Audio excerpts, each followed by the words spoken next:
Hey everybody, welcome to episode 2 of Bacon, No Bacon. Keep in mind, Derek's camera will run out at some point. Not going to tell you when, but please bear with us. He's learning.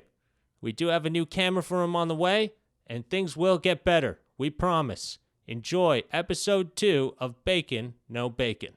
Bacon, no bacon, no bacon, no bacon, Bacon, no bacon. Podcast. All right. Nobody seems to like the name except us. Have you run it by a few people?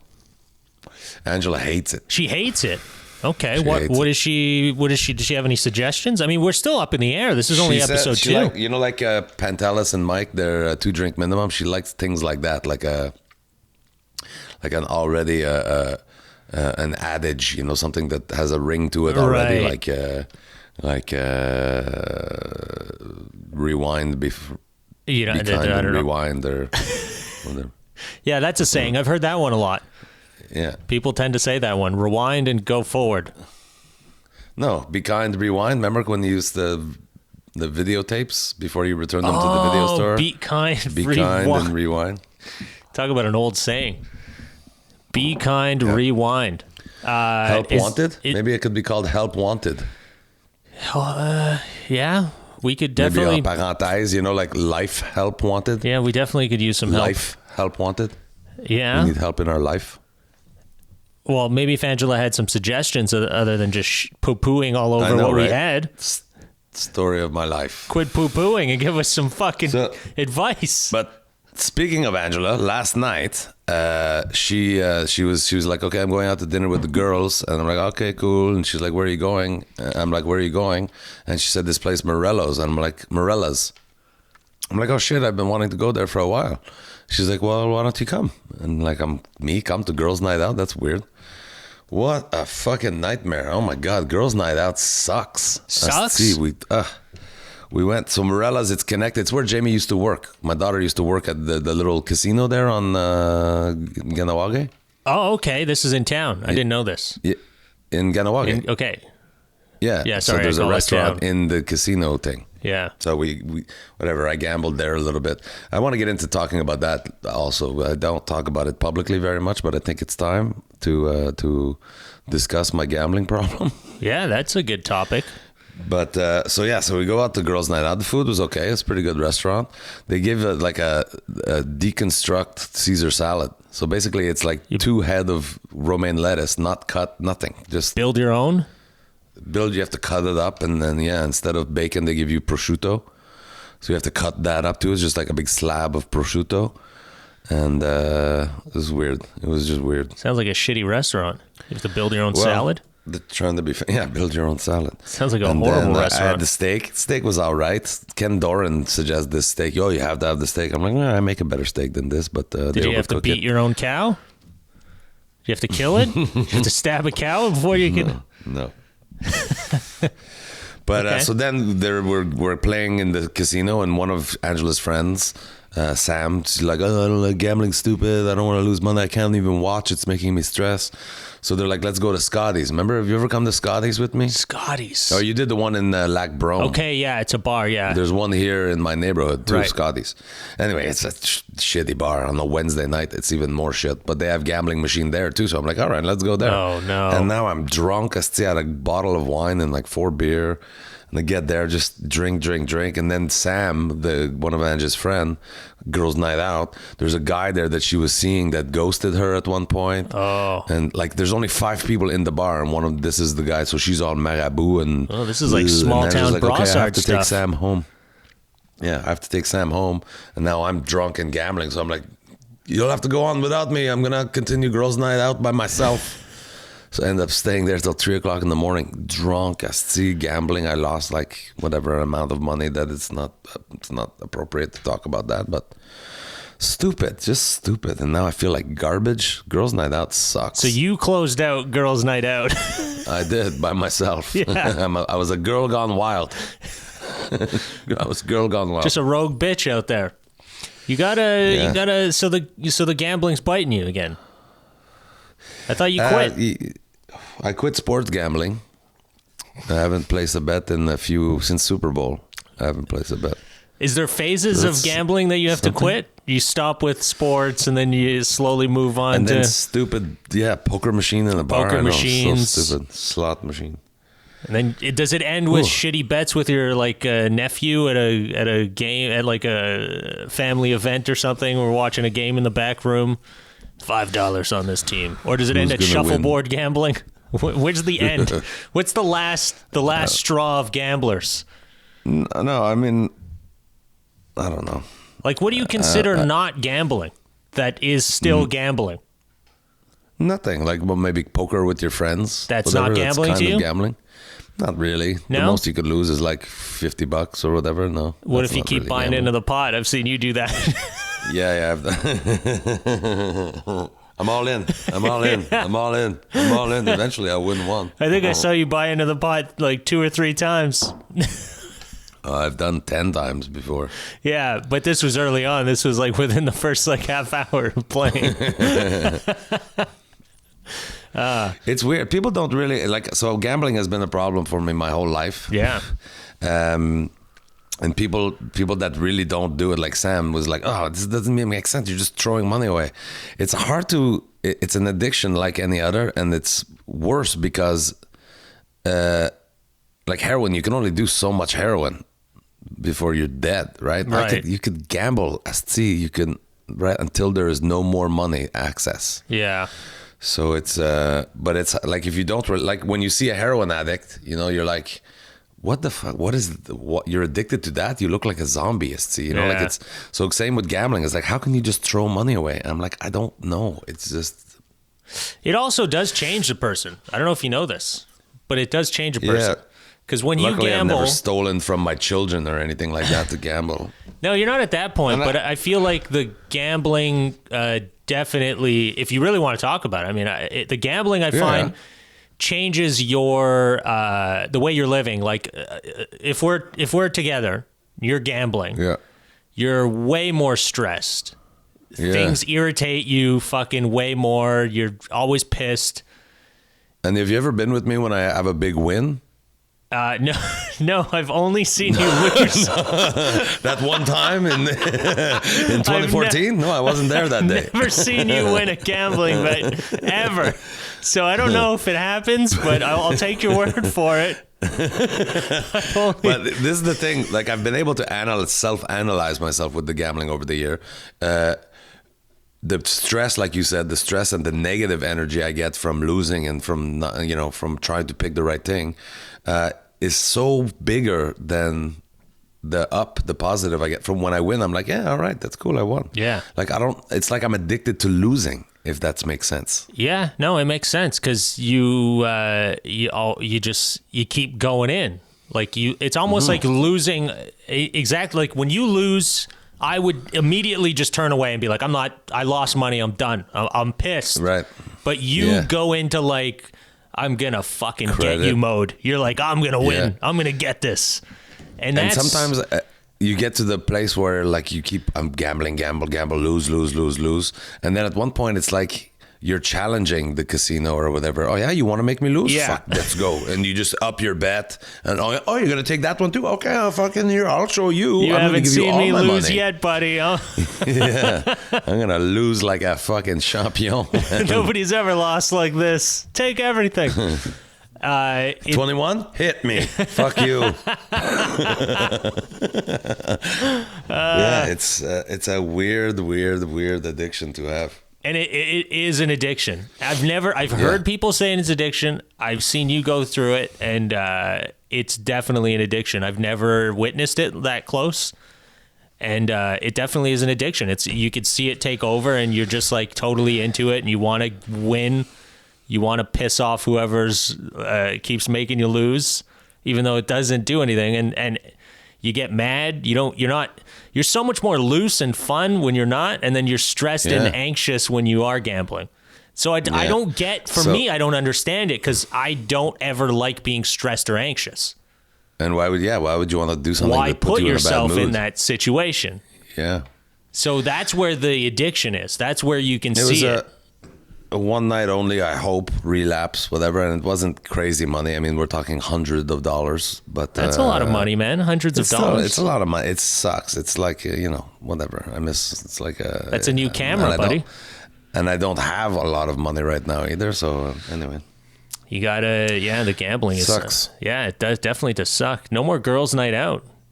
Yeah, no more girls. Unless girls it's sitting at home with some fucking pompons on your feet and having some pyjama, some rosé. Some rosé. We'll do each other's hair, maybe. Yeah. Girls' night in is what you should do, not girls' night out. Girls' girls' night in.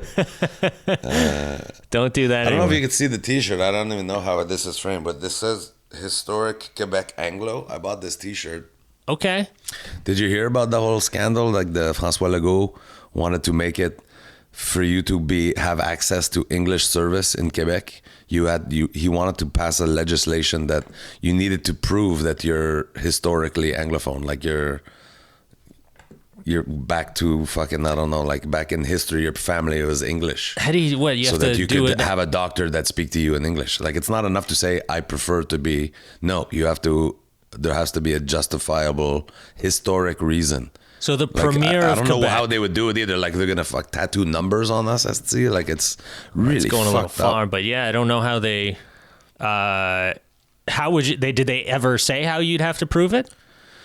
They might have. I lost interest, and I think people were starting to call him a racist, so they put it kind of on the side burner for. They scrapped for a it. while. They kept it on the side burner until everyone got distracted with something else, and then they slide it in the pile. They might slide it back in. It's bad. Well, man, I feel girls' night out, man. I feel really hungover. Oh, I feel like garbage. I usually look better than this. Just FYI. I'll slightly better. I'll attest to that. But what did you guys you drank wine? What'd you get drunk on? I started with some beer, and then I think I drank a whole bottle of Mayomi, which is like my favorite wine. Okay, that'll do it. And they had it at the restaurant, so I had to buy it. And then, like, I don't know, 12 more beers at that Scotty's place. So bad. Gosh, that's horrible, man. Yeah, man. That's not good. Garbage. Just and I even texted you yesterday and said, "Are you getting hammered tonight?" Or did I say you partying hard? And what did I say? You seemed skeptical, like I knew like I was onto something. You were like, maybe. What have you heard? Why? Oh man, yeah, I feel like garbage. Not a good podcast. You'll be fine, buddy. You're doing good. You should pound a few back. Maybe you'll kill that hangover. Hair of the dog. Maybe a hair of the dog. Yeah, I almost had a coffee too. I didn't pace myself right. Oh, you got the big D on yours. Big D. The big D. I've got the floral pattern. I've gone with floral. I don't know if you could see. Yeah, pretty. It's pretty, right? You're not the only one that does ladies. Did you make that at ceramic class? Yeah, I made did you that, go girls' night at the ceramic salon? That's what you got to do, buddy. That's how you make some. That's how you stay in shape for a podcast. If you would have went to the ceramic class. Something happened to me. Tell me if this has ever happened to you. Okay. So I have a friend, again, one of the girls at Girls' Night Out. So Angela's friend. Angela's friend, yeah. She apparently at one point she slept with a comedian or whatever, and he asked her, like she mentioned me to him, and he's like, oh, that's cool, and so he asked her to ask me, hey, could you get the booking who books the Comedy Nest in Montreal? Could I get his name, and can you ask Derek if I could drop his name as a reference? Mm-hmm. And like, has that ever happened to you? Like somebody asked, can you vouch for me or whatever? And you don't want, like, she mentioned that to me, and then I Googled the guy, and I'm like, ew, I don't want to vouch. No, I don't. He's okay, but he's not, and and he's American. So, and I'm happy Dave at the Comedy Nest here in Montreal, he's been booking more and more Canadian comic, which as a Canadian comic and as an ambassador for the Canadian Association of Stand-Up Comic, I want Canadian to work more. Déjà, it's so hard for Canadian to go to America. Look at all the shit you went through to get your green card and that to be able to work in the state. American just roll in here and for free they could just legally work here. Yeah. So I'm like, I don't really want to vouch, but it's girls' night out. I didn't want to. My first girl night out, I didn't want to rub her the wrong way. You didn't want to be the bitch of the group. You didn't want to be the So I'm like, I don't know. I don't really want to. I don't want to vouch. But then when we were trying to start the podcast before, David Acker sent me a text asking about Erica Sigurdsson, who is a very good friend of mine. And he's like, how is Erica Sigurdsson as a headliner? And I'm like, that one I have no trouble vouching. I'm like, she's probably one of the top 10 comedian in Canada. Yeah. Like not girl comedian, but just comedian. She's incredible, right? Yeah. And she have the same kind of draw from the debaters, that I benefit from too, because she's done almost as many debates as I have. Yeah. So that I have no trouble vouching. I'm like, yeah, please bring her. She's fantastic. Okay, that's it. And so you didn't vouch for the other guy? Is he in Maine still, trying to get over the border, looking for work? Yeah. And then she told me that French guy didn't vouch for me. I'm fucked. He come to Just for Laugh every year, but as a industry. Apparently he have his own label. So maybe he was looking to put some client in the Comedy Nest. I'm like, I don't. But still, I'd have to see the client before I can vouch. You can't just drop my name and. Yeah, it's a weird situation to be in when people want you to vouch. I usually just I'll mention it. I'll tell the person so I don't seem like a dick. I'll be like, hey, they asked me to vouch for them. If I've seen them or not, I'll, take it as your decision. I'm just, whether or not they're a good person. If they're a shitty person, I'm not going to vouch for them. Shitty person, great comic, I won't vouch. Yeah. A great person, not a great comic. That would be easier vouching for me than shitty person. Yeah. But good person and good comic, like easy to work with, I have no trouble vouching. In fact, again, I've often pled with Dave at the Nest. I've pleaded people's case without them even asking. Like Jen Grant was here last week. I totally talk her up. Yeah, you should totally bring her in. She's great.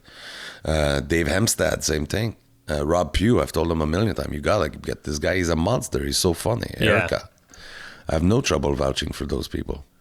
Yeah, I mean, I don't know what he's going to go for in the end anyways. So when somebody asks me to vouch, I'll vouch, especially if I know you well enough that you're going to ask me to vouch. If you're just coming up to me and asking me to vouch for you, I'm like, I don't even know you. But if I know you well enough and you're going to ask me, I'll vouch. I'll say, they're a good person or whatever. It's your decision. Just I'm passing on the word, because the thing is he gets like a million emails. So exactly. Sometimes he skips through or maybe misses one or two or something. So at least if I put their name in, he can go and look at their email and their clip, and then he can make that decision if he didn't do it already. If they're good, if they're good, I have no trouble. Because it's not my decision America, anyways. I could talk up anyone and he still won't listen. It doesn't matter. You must see that a lot in LA. People trying to broker favor and relationship. Oh, that's the whole thing here. That's all it is. Yeah. Everything is about relationships. How can you help me? Yeah, how can you make? Yeah. That's the first thing you feel. And now I've learned to I almost don't even care. I feel like that's why I kind of pulled back a little bit just from going out as much as I was at first. Just because every time you go out and you're trying to make friends or meet people to get on shows, it's a lot of oh, how are you doing? Or you're talking to somebody and then they look over your shoulder and oh my God, someone more famous. Let me go talk to them. And they just ghost you, which I don't care because I enjoy weird, awkward situations. They make me laugh. But it's to the point where now I can see their eyes trailing and I'll stop and be like, hey man, it's cool. If you want to go talk to somebody else, by all means, go ahead, man. It doesn't. I remember I did somebody at Just for Laugh had taken set up contact whatever when I was in Florida last year. Yeah. To get me spot at the Improv in the Hard Rock or whatever, and so I ended up doing spot. But man, everyone treated me like shit. They're like, oh yeah, go talk to John. He'll tell you where you are on the lineup. I'm like, hey, are you John? He's like, yeah. I'm like, all right. They told me to ask you where I am on the lineup. Oh, I'm not that John. That's another John. Yeah. Okay, can you point to him maybe or something?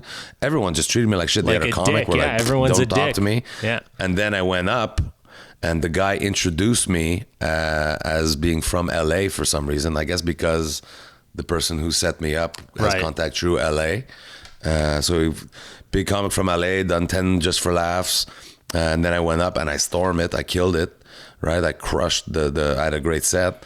After that, every comic coming up to me, giving me their business card. Hey, I'm going to be in LA next month. Here, I'll give you a call. I'm like, yeah, get the fuck out of here. You treated me like shit until you saw that I was a solid comic. That's the American comedy scene, man. You know what it feels like? It feels like it's so much more about business here.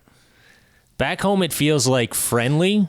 More friendly than I like. For me, I feel like it's friendly. I don't know if other people have different experiences, and even more so, I would say on the French side.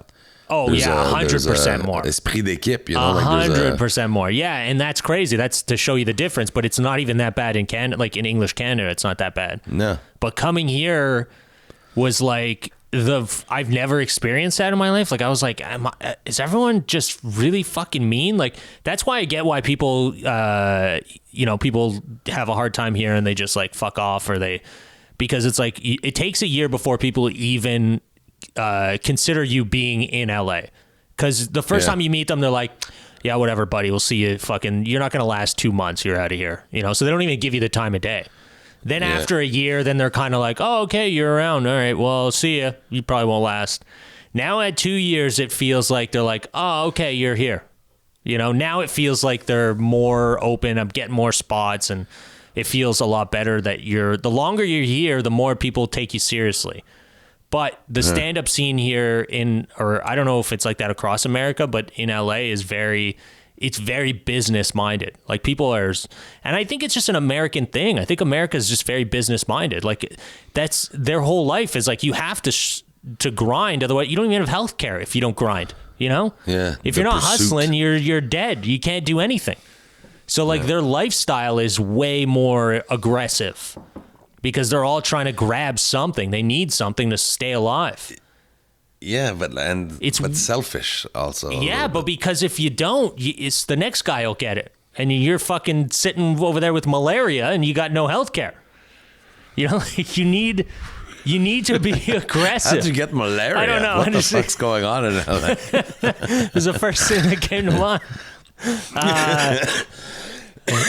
But that's honestly the way it is. It's like if you don't take it, someone else will, and that's the American dream, I guess. Is like you have to really grind and hustle, and so I do appreciate that side, like of being here, is that you learn the business side a lot more. You learn how to be a little bit more business minded and like think that with that side of your brain, as opposed to just like, hey man, I'm going to do stand up, and if you're funny, people will be like, oh, I'll book you, come on this show. But it doesn't work like that here. You could be the funniest person in the room. It doesn't mean shit.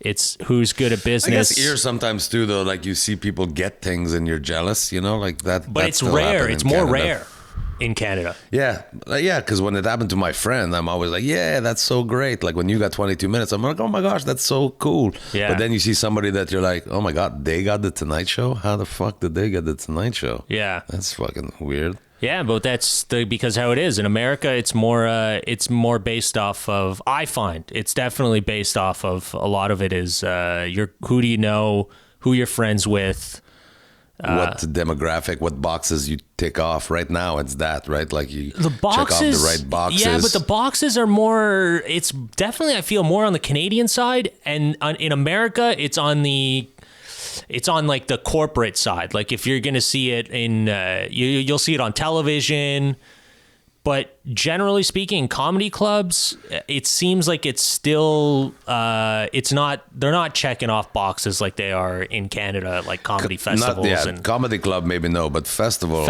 in Canada for sure.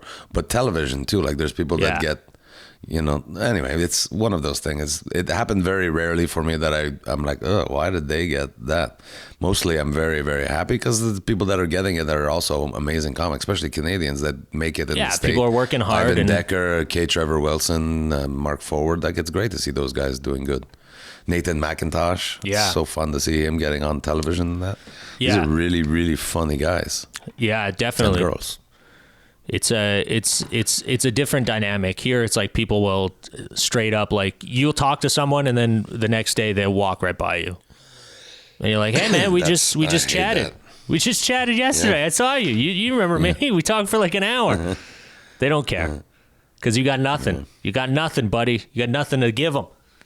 But then you tell me you're from Montreal. Montreal's a big thing, though. People here really respect Montreal. As soon as you say Montreal, they're like, "Oh my God, I love that place," and that just opens up a door. And it's a cool city to visit. Yeah, even other Canadians too, like across the country. Everyone wants to come to Montreal because it's just a fun city to be in. Yeah, it's a good conversation starter for sure. People enjoy Montreal. I'm gonna go. I'm gonna. You should stop your camera and then hit it. Hit record again. Are we gonna leave the Zoom running? We'll leave the Zoom running. Going? This is just Derek's got a camera that doesn't roll past 30 minutes. Right, past 30 minutes. But so there'll be a little hiccup in. That's all right. Video, That's okay. Not in yours. And I'll make a coffee at the same time. Okay. And sorry, everybody, my camera fucking died. I didn't charge the battery. It's my fault. That's why you're only looking at this Abdul's pretty face for the ending of this podcast, which has been cut short due to technical difficulty. But thank you for listening, Abdul. You'll have to take care of the sign off and the waving goodbye to everybody. These things happen, buddy. Don't worry. Have a good day. Enjoy. We'll do it again. Thank you for listening. Sorry it screwed up. We'll fix it. This is new. We're just doing it, so we're trying to learn. Thanks for being here while we're learning it all, and we'll see you next time. Bacon, no bacon, no bacon, no bacon, Bacon, no bacon. Podcast.